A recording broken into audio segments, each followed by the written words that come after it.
Bonjour tout le monde, bienvenue dans ce nouveau Critic Man, et cette fois on parle des séries, on garde cette formule simplifiée où il n'y a pas d'extrait parce que notamment ça bloque les vidéos et c'est quand même très chiant. J'ai encore oublié de vous préciser que je fais un magnifique sommaire interactif disponible dans le descriptif de la vidéo. Pour ceux et celles qui n'ont pas envie de tout regarder, vous pouvez directement choisir les séries qui vous intéressent. 6 séries et on commence par Trust de Simon Beaufoy, c'est la toute première saison et c'est sorti en 2018. On revient sur l'enlèvement de Getty Junior et on découvre justement, je ne connaissais pas du tout cette histoire, la famille Paul Getty, donc qui est un magnat du pétrole, le mec est riche à milliards et est complètement cinglé. Ce qui est intéressant d'ailleurs, donc Simon Beaufoy donc déjà met son empreinte sur la série, mais en plus les 4 premiers épisodes ont été réalisés par Danny Boyle, qui n'est pas n'importe qui et qui permet notamment un délire visuel parce que les séries, c'est quand même le média des scénaristes. Il faut remplir les 10 épisodes, les 10 heures de programme, plus que des réalisateurs qui eux prennent la main sur les films. Il veut pas non plus dire qu'il n'y a pas de réalisateur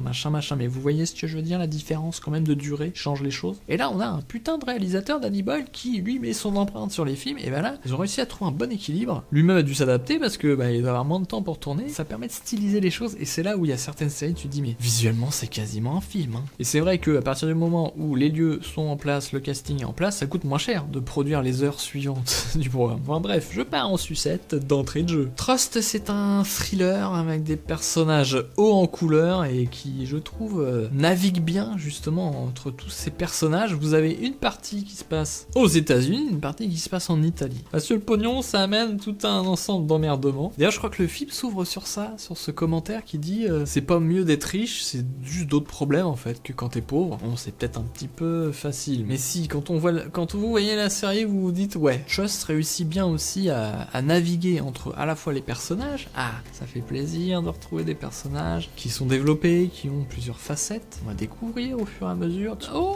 Et en même temps toute la partie intrigue, parce que c'est un thriller, hein. Je vous dévoile rien, je ne vous raconte même pas l'histoire, vous vous rendez compte. Mais en tout cas, visuellement c'est très beau, les personnages sont chouettes, la dynamique est chouette, ça va loin, c'est une histoire vraie. Et justement, c'est peut-être ce que Danny Boyle a amené au début, et peut-être les autres réalisateurs ont pu se permettre des choses, ce qui donne aussi un truc supplémentaire, c'est parfois cette folie visuelle de se permettre une stylisation, parce que c'est une histoire vraie, donc on va se dire ah faut peut-être que ce soit réaliste, qu'on reste dans certains clous, et bah lui il s'en fout, il explose un petit peu ça, la façon d'utiliser la musique et tout, et ça marche, c'est pas pour autant qu'on se dit oh c'est faux, des choix de mise en scène forts, ça amène des choses plus fortes. Alors du coup je pense qu'il n'y aura pas d'autres saisons, puisque l'histoire est entière, c'est même parfait, hein, ça permet de vous recommander encore plus ce Trust qui mérite 5 étoiles. Hein. Ensuite j'ai regardé South Park. Vous connaissez South Park? Saison 20, j'en suis à la 20, je me rapproche tout doucement de la toute nouvelle saison. Alors je vais pas vous faire l'affront de vous expliquer, hein, je vais aller assez rapidement je pense. Ce que je disais sur les séries dont je vous ai déjà parlé des saisons précédentes, je vais pas tout refaire à chaque fois. Et justement là c'est très intéressant parce que dans les saisons précédentes, ils ont commencé à faire une espèce de lien entre tous les épisodes. C'est-à-dire qu'au départ c'était 100% procédural, chaque épisode était indépendant, et ils ont eu envie sûrement de feuilletonner un peu la chose. Notamment ils ont commencé à faire des doubles épisodes, ça c'est assez courant même dans du procédural. Et puis de faire des triples épisodes qui fonctionnaient super bien. Peut-être parce qu'ils ont cette espèce de magie d'invention, où quand ils commencent à trouver un petit angle, une problématique, ils peuvent le décliner comme ça dans la longueur. Mais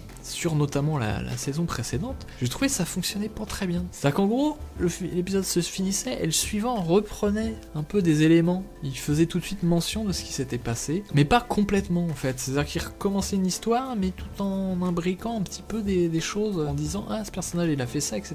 Et là, ils ont fait fi de ce système, ils font juste un épisode géant en fait. Et c'était putain de génial. On retrouve le kiff de South Park. C'est toujours aussi brillant, je trouve, cette satire. Je connais rien qui est aussi à la fois marrant, qui peut aller loin dans des trucs débiles, même scato un peu, et en même temps qui est aussi intelligent dans son analyse de trucs à la con. Ça peut être sur les réseaux sociaux, ça peut être sur des stars qui se font défoncer par les journalistes. En plus, ça rebondit toujours sur l'actualité très récente. Ça, c'est quand même putain de savoureux. Donc allez-y, si vous n'avez jamais regardé South Park, testez. Vous partez peut-être de la première ou de la 20, je vous la 20, y a pas de souci. Ah, si tu connais pas, que tu dis il y en a déjà 23 là des saisons, comment je fais? Bah c'est assez court, mine de rien. En même temps, c'est très court, hein. Il y a 10 épisodes de 22 minutes, donc ça fait un truc comme 3 heures, vous voyez. Si on revient dans le passé, c'était toujours 22 minutes, mais il y avait peut-être plus d'épisodes. Ouais, quand c'était procédural, ça allait presque jusqu'à 20, donc vous voyez, ça fait quoi, 5-6 heures max? Bref, brillant, 5 étoiles. Ensuite, j'ai regardé Le Bureau des légendes, saison 4, sorti là en 2018, de Éric Rochant. Je m'y perds, hein, ça enchaîne assez vite, ouais, j'avais vu la 3 il n'y a pas si longtemps que ça. On retrouve cette formule où on est dans le renseignement français, cette sensation d'être dans les coulisses, dans les secrets de la géopolitique. Donc ça c'est toujours aussi savoureux, mais je dois dire que cette saison, en fait le problème je crois, c'est que ça se concentre trop sur le personnage de Mathieu Kassovitz. Alors forcément il a un truc un petit peu fascinant, même lui en tant qu'acteur, quelque chose d'assez magnétique, mais je trouve malheureusement ça déséquilibre un peu la série. C'est-à-dire que, justement, je parlais des enjeux géopolitiques. Là, ça déplace ces enjeux géopolitiques qui donnaient une force quand même, une grandeur à la série, sur quelque chose de très personnel, ce qui n'est pas forcément inintéressant en soi. Mais je trouve qu'il qui recroqueville un petit peu sur l'individu. C'était déjà le cas avant, puisque forcément c'était incarné par des agents, on avait de l'affection pour eux, vous voyez, pour les personnes. Mais malgré tout, on sentait plus le jeu international, et notamment, vous avez plusieurs intrigues un peu en parallèle, et je trouve là, ça flottille un petit peu plus, on voit moins les rapports entre. Ne faites pas dire ce que je n'ai pas dit. Ça reste bon, mais je suis un petit peu déçu, et en plus, la façon dont ça se finit, je sens le coup fourré. Je trouve que c'est moins réussi, moins fort. Il y a notamment le personnage de Jonas qui est assez cool, mais qui est un peu détaché, je trouve. La façon dont ils ont lié les intrigues, on le sent tout seul dans son truc, vous voyez, dans la série, et puis il y a une autre partie ailleurs. Je reste à 3 étoiles pour cette saison 4. Ensuite, j'ai regardé The Walking Dead, saison 8, de Frank Darabont et Angela Kang, saison 8/9, sorti en 2018, et ouais, ça c'est ma petite faiblesse, on va dire, Walking Dead, je continue à suivre, alors qu'il y a plein de choses qui me plaisent pas. Cette saison-là est très bizarre. Il y a notamment des systèmes, bon, forcément, il y avait les trucs un peu d'héroïsme à l'américaine, et je me laissais assez prendre, et là je trouve parfois il y a ce truc un peu factice de leçon, un dialogue, il y a un personnage qui va essayer d'aider l'autre, de trouver des mots pour le relancer, et là je trouve il y a des trucs qui sont un peu en boucle, il y a un personnage qui traversé une période où il était pas bien machin, et il est sorti de là, et puis là il replonge dans d'autres trucs qui est identique. Il y a un peu des choses qui tournent en rond, il y a un peu des choses où ils essaient de faire bouger les lignes, il y a même plus vers la fin des idées assez intéressantes. Je me demande d'ailleurs comment ça va rebondir, donc je vais suivre la prochaine saison. Je suis foutu. C'est à eux d'arrêter hein, au bout d'un moment. Il y a quand même encore assez de choses qui me plaisent, qui m'intriguent, pour que je suive, notamment esthétiquement, je trouve ça assez marrant ce côté crade vidéo. Je crois que ça fait partie peut-être des réussites, parce que ça donne un truc très contemporain quelque part, ou très brut, et qui peut-être me donne cette sensation de là, c'est maintenant que ça se joue, et c'est pour ça que je le suis maintenant, et que pour l'instant je lâche pas. C'est un peu diffus comme sensation, mais en tout cas là en regardant cette saison 8, je me disais putain c'est quand même, il y a des plans, quand tu dis c'est un peu crade, mais d'une façon assez particulière. Il y a une certaine personnalité à la photo de cette série quoi, mais presque d'un côté ingrat. En tout cas voilà, je reste mitigé, je reste à 3 étoiles, je dirais que je vous conseille pas, hein, mais je vous fais mon rapport sur Walking Dead, saison après saison.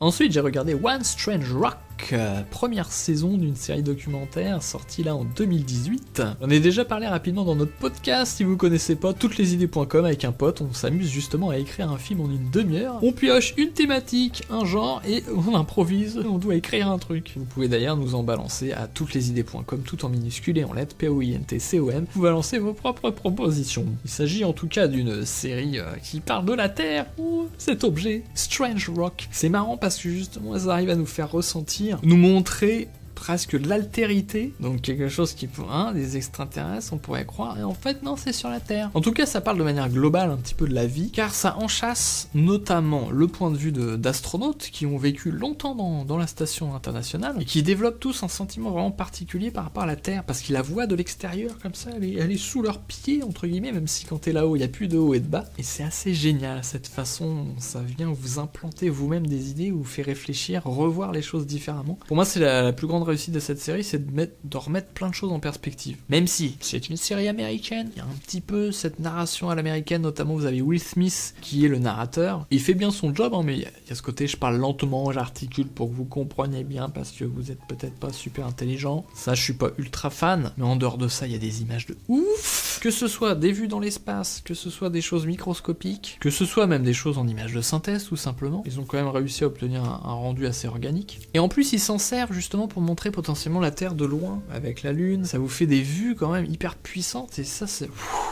Encore une fois, ça remet en perspective les choses, mais de les voir, ça c'est important, de créer ces images-là pour le coup. Les effets spéciaux ont vraiment un intérêt, quoi. Puis ça va parler des cycles de la vie, comment c'est un miracle, comment c'est un hasard. Je crois qu'il y a quelqu'un qui fait l'analogie qui dit que c'est la vie telle qu'elle existe sur Terre, c'est un petit peu comme si tu prenais un dé et que tu faisais 1, tu tombais sur 1 pendant 10 000 fois de suite, 100 000 fois de suite, enfin ça n'a aucun sens, vous voyez, ce hasard. Parce qu'il faut à la fois qu'il y ait ça, qu'il y ait cet événement-là, la Lune en elle-même par exemple, la formation de la Lune, la protection magnétique de la Terre qui nous protège du Soleil, le Soleil c'est très agressif, mais en même temps on en a besoin. Bref, je vous refais pas toute la série, je vous la conseille. Peut-être ce petit côté un peu à l'américaine, et puis un petit peu de redondance dans le propos sur les 10 épisodes, qui fait que je mets que 4, et non pas 5, mais c'est une grosse recommandation. Et on va se finir de façon beaucoup plus intime en France avec la série 10% de Fanny Herrero qui est sortie pour cette première saison que j'ai visionnée en 2015. Donc là on est plus sur de la comédie un peu plus classique et en même temps pure. C'est-à-dire qu'on n'est pas dans une série comique, on est vraiment dans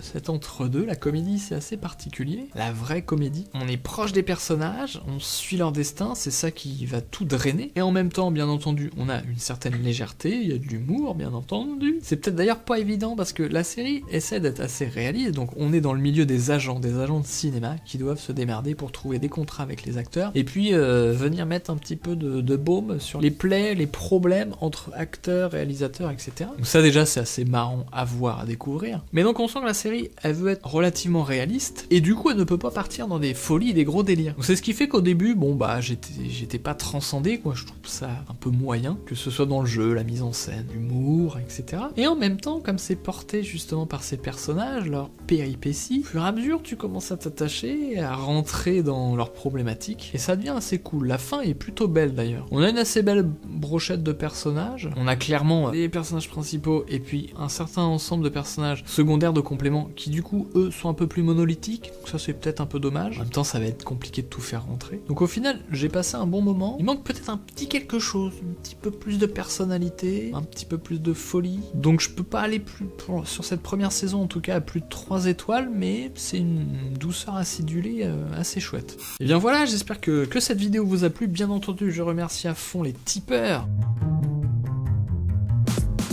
Soutien me permet vraiment de continuer à ce que je fais parce que mine de rien, comme vous pouvez le voir, ça ne décolle pas vraiment. La chaîne n'est pas du tout monétisée, alors si ça vous plaît, envisagez peut-être le don sur Tipeee, et le petit 1€, ça fait plaisir, d'autant plus s'il est mensualisé, alors là ça me permet de voir venir dans l'avenir, de pouvoir construire des choses. En tout cas, je vous souhaite une bonne fin de matinée, d'après-midi, de soirée, et à très bientôt pour de prochaines vidéos. Bisous, on va essayer de rester cadré s'il vous plaît, attention.